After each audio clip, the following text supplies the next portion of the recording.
What's up, everybody? Welcome to the Riding the Bench Eagles podcast. I'm Asif Badi. This is a clip from the YouTube show, so please do me a favor, hit the like button, subscribe, and give me your thoughts in the comments section below. Without further ado, on with the show. Is Jalen Hurts a product of the roster? Does him having the best roster in all of football inflate his reputation and how fans, particularly Eagle fans, look at him? We kind of touched on it before, but can you name me a winning football team that didn't have good to great or elite players on all levels? I mean, think about all of the teams who have won Super Bowls. They had to be good. They had to be. Otherwise, they wouldn't have made it to the dance. Football's too hard to sit there and suggest that, oh, this guy wasn't good. He just had a great team around him. No, he operated the offense that was needed to be run. And I know people are going to point at Joe Flacco. They're going to point at Trent Dilfer. They're going to point at guys like Eli Manning, guys who are not necessarily viewed as the elite quarterbacks in the NFL. Troy Aikman, another one of those guys. To that, I say, I don't give a crap. Those guys operated the offense the way they needed to in order to win the games they had to. The Baltimore Ravens in 2000 with the 2000 Ravens defense. Shannon Sharp talks about it all the time. They're like, hey, listen, if our offense just gets me the ball and we score 7 or we score 10 points, we know we win in the game. So Trent Dilfer, that just makes the job of the quarterback easier. I got to operate the offense to a point where I can't turn it over and I have to score 10 points. If I do that, we're winning the game. And outside of that, don't mess it up. Cool. Let's do that. But no one looks at that 2000 Ravens team and, shits on the fact that they won. No, they won the Super Bowl with an elite defense, a running game, and timely plays. Nothing wrong with that. The Patriots dynasty with Brady early on, what were they built on?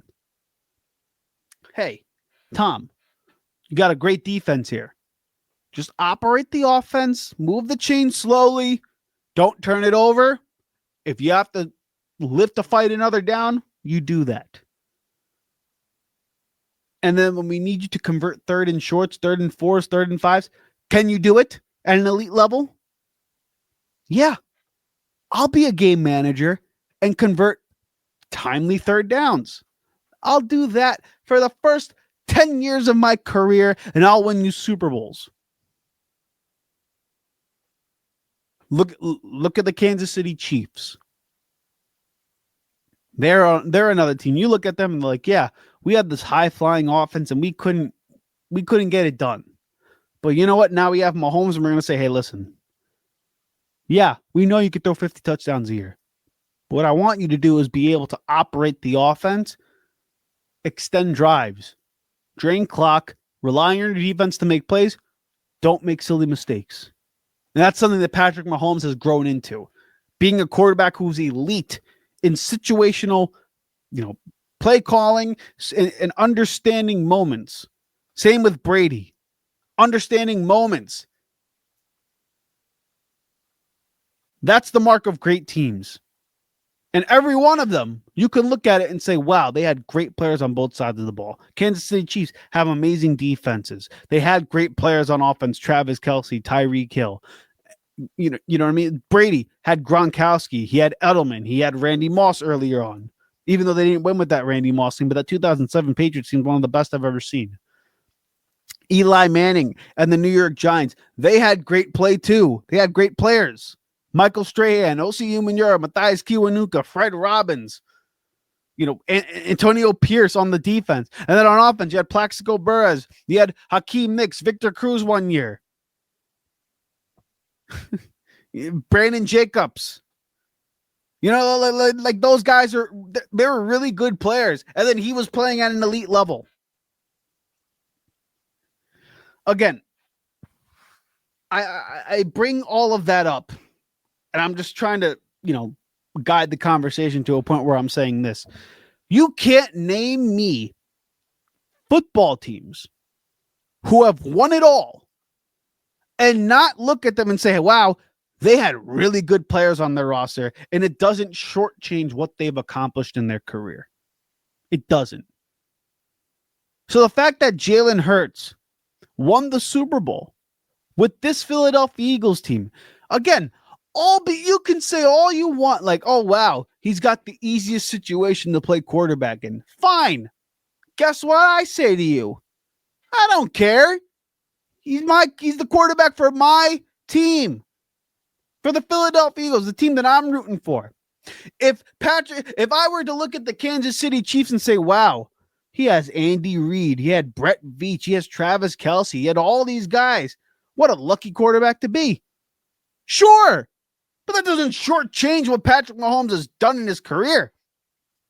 That doesn't shortchange what Tom Brady has done in his career. He had the greatest coach of all time, the greatest defensive mind to ever coach in the NFL, and Bill Belichick. He had one of the best rosters in the NFL at the time, one of the best defenses at that time. The 2000 Ravens defense, it's one of the greatest defenses in NFL history. Look at every Super Bowl championship that you can think of. Tell me the team that doesn't have great to elite players on that rosters. They all do. And again, you could point to the roster for Jalen Hurts and say, wow, he's a product of that system. He's a product of the guys around him because he has every top 10 position player here, top 10 position player here. Let's look at the Baltimore Ravens. They got Lamar Jackson. They have Derrick Henry, who's a Hall of Famer. Zay Flowers, Rashad Bateman. They're not terrible receivers. Okay, they're not elite receivers. I get that. They have a really damn good offensive line, always had an elite running game. They have elite tight ends, and now they have an elite defense back-to-back years. They're the best roster in the AFC. And you mean to tell me, yeah, we don't shortchange Lamar for not getting it done, but Jalen Hurts getting it done and outplaying the best quarterback in football? Yeah, no. He's a product of the guys around him. Josh Allen has had a top 10 defense his whole career. He had Stephon Diggs early on. He's got a good running game. He's got a good play caller in Joe Brady. He has Dalton Kincaid. He's got Dawson Knox. Again, I'm not saying they're elite of the elite tight ends in the NFL. I'm saying it's not like the guys running out there with shit outside of this past season. Josh Allen hasn't gotten it done in the playoffs against Mahomes when it's counted. I can argue he's had some playoff moments to the same point that Lamar has had playoff shortcomings. If you're going to have that conversation about Lamar, you can have that about Josh Allen. Joe Burrow hasn't even made the playoffs the last 2 years. And he's got T. Higgins. He's got Jamar Chase. He had Joe Mixon. I mean, it's not like the guys have had bad players around them. Dak Prescott, again, another quarterback who people believe consistently is better than Jalen Hurts because of the situations that they're in. He's had an elite running game, an elite offensive line. He's had good defenses. He's got good players around him. Hasn't gotten the job done. Everyone looked at the Green Bay Packers this past season and told me that, hey, they have Jordan Love. They have all these really good weapons out there. Now they added Josh Jacobs. They're going to have a good defense. All of a sudden, they could be in Super Bowl contention. They didn't get it done. My point being is, guys, every great team, every great quarterback is a product of the individuals around them. You can't name me a successful place, a successful company, a successful individual that did it all on their own. Because it's just impossible. Nobody operates in that way. You have to have elite people around you or really good people around you in order to accomplish really good to great things. So don't shortchange Jalen Hurts for operating in an offense that has AJ, that has Devontae, that has Dallas, that has Saquon, that has this offensive line. And I get it. It's elite of the elite. It really is. I'm not disputing that by any means. What I'm suggesting, though, is that you can't sit there and shortchange Jalen Hurts for actually getting the job done. We were praising Brock Purdy 2 years ago. People were telling me consistently, he's a better quarterback than your guy, Jalen Hurts.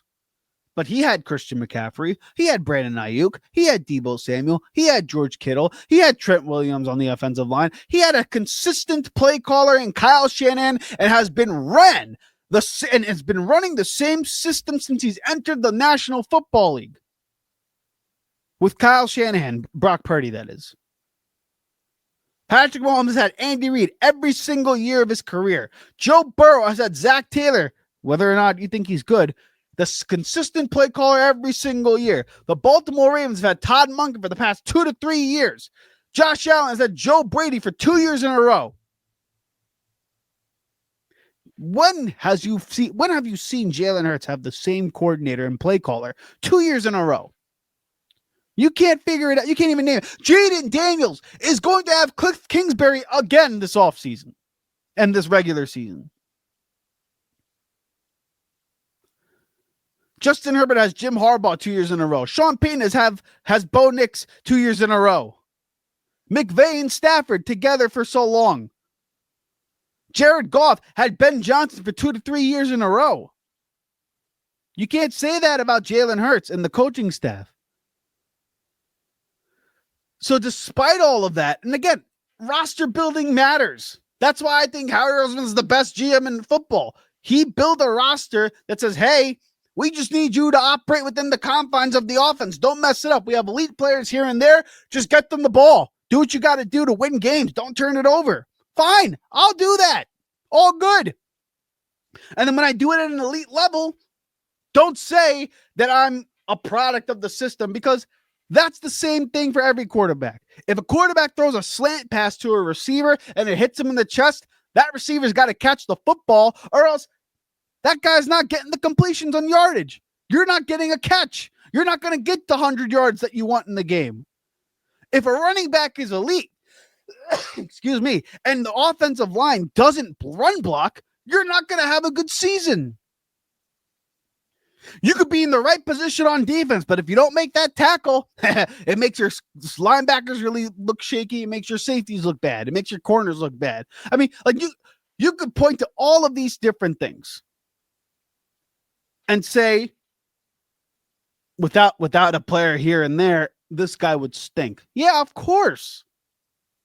That's football. That's the beauty of football. It's getting everybody on the same page together, operating a play as close to perfect as you can, snap to snap, to dominate the opponent on that very play.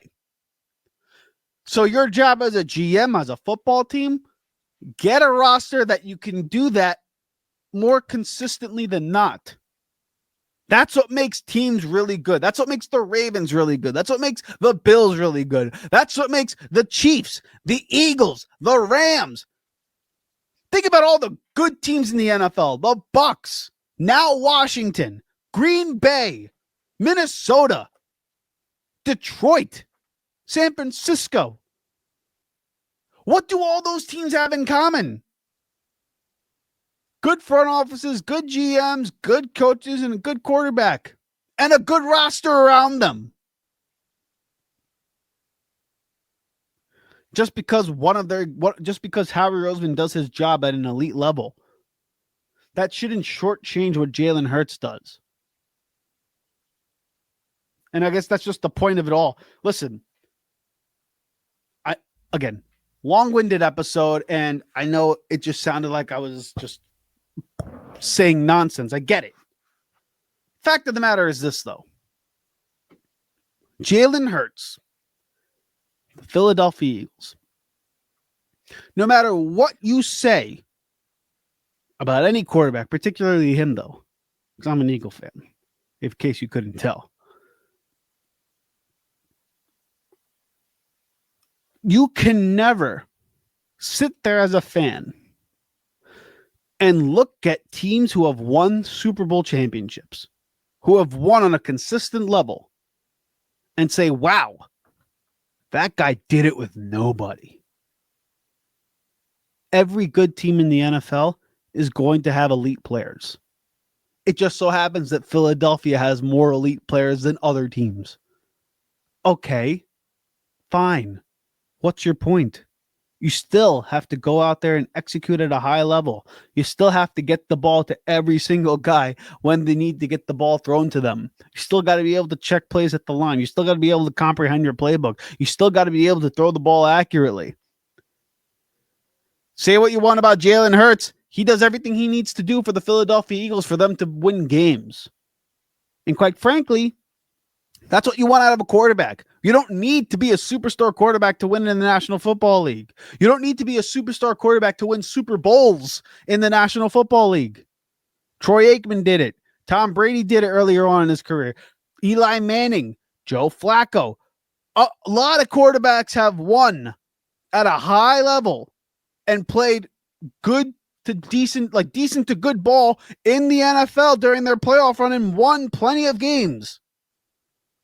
Jalen Hurts is no different, except the difference with him is when the lights are shining the brightest, he comes out and shows you he is every bit as good as Patrick Mahomes, as Joe Burrow, as Josh Allen, and as Lamar Jackson when you have the guys around him, just like they would be in the same situation. And even then, I don't even know if you could say that because he rises to the occasion more so than guys outside of Patrick Mahomes and maybe Matthew Stafford. Other than that, what's there to complain about with Jalen Hurts? So is he a product of the guys around him? Yes. So is every other quarterback. So is every other elite player in the National Football League. You have to have greatness around you in order to achieve greatness. That's the takeaway. Without that, you're a good player who accomplishes nothing. That's just what it is. So yeah, Jalen Hurts, I believe, is an elite quarterback despite the elite roster around him. But you know what? He maximizes it. And that means something. And if that's something that sticks in your craw, well, then you know what? Let it stick in your craw because in the end, he's my quarterback for an Eagle fan and not your quarterback. So you could take your guys all you want. You could take Justin Herbert. You could take Matthew Stafford. You could take Jared Goff. You could take Jordan Love, CJ Stroud. You could take all those guys. You could take Dak Prescott, Brock Purdy. Take all those guys if you want them. Go ahead. I'm cool with Jalen Hurts as the Philadelphia Eagles quarterback. I am. I'm comfortable with it. And we have the results to show for it. So Hey. Thank you so much for watching the Riding the Bench Eagles podcast. If you want to continue to support the channel, please hit the like and subscribe button down below. Also, check us out on Instagram and TikTok at Riding the Bench Eagles Pod. We're also on Apple Podcasts, Spotify, iHeartRadio, you name it, we're on there. Thank you so much for listening, and please join us next time here at the Riding the Bench Eagles Podcast.